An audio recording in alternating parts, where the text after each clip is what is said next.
I'm the Alloy Geek, and in this video, I'm going to show you how to use a handheld XRF just like this one to test your metals. We're going to inspect the window on the front of the analyzer. So it's really hard to see in the video here, but there is a thin film there, and I generally shouldn't be touching it. You can kind of see it in the light over here.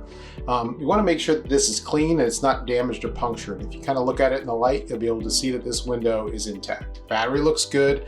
We're going to use the indicator. Sometimes it's on the end of the battery. In this case, it's this button right here.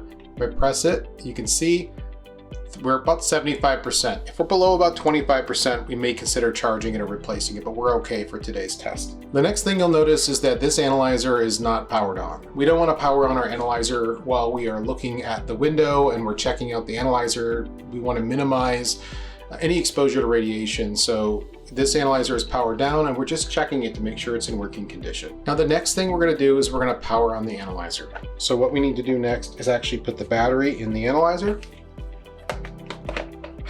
And usually for this model, it'll only go in one direction. So we're going to push that battery into the bottom, close the rubber boot. Now we're ready to power on. We're going to power it on, and it's going to take some time to boot up. Okay, so it may be a little harder for you guys to see, but we're going to align the window in the front of the analyzer. You see the little crosshair on the side? That's where the middle of the window is. We're going to put that onto the sample surface down below, and we're actually going to hit this cal check here. It says place analyzer on 316 stainless sample. I'm going to hold the trigger down and we're going to do this analysis. It's going to take a little while. This is the sample check for your device. Okay, so now you'll see that the cal check has passed. That's what you want to see. If you don't see that, make sure that the previous steps were done. Make sure everything is clean, that we're shooting clean metal, that you also have the right check sample. It needs to be a 316 stainless steel.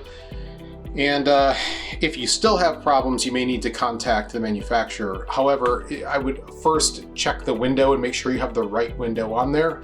This analyzer takes 2 windows, and if you use the wrong one, your analyzer will not pass the cal check. All right, let's talk about heavy versus light elements. In my hand, I have 2 alloys, a 316 stainless steel, which is a great example of heavy elements. And then in my left hand here, I've got a 6061 aluminum, which is an aluminum alloy with a great example of light elements. Things like aluminum, magnesium, silicon make up this alloy, whereas heavier elements such as chrome, nickel, and iron make up this alloy.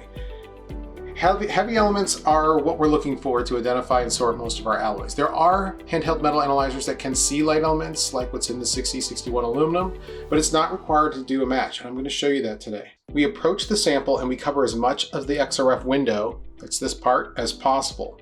And keep in mind that we want to be in contact with the surface for best results. I'm going to do this face down. You won't be able to see that distance, but just know that this kind of a sample makes it easy to do that.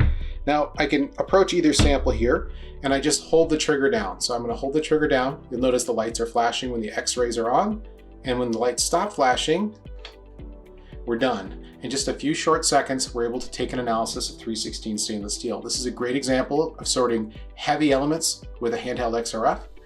Okay, now we have a different alloy over here, which we saw earlier was our 6061 aluminum. I'm going to run the sample. The X-rays are on. Okay, now we're done with that test as well. Now you can see we have an exact match to 6061.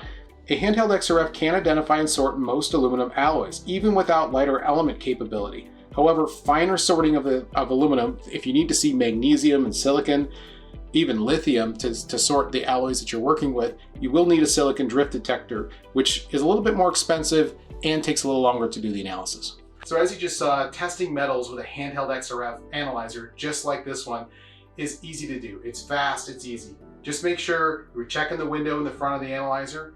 Thanks for watching.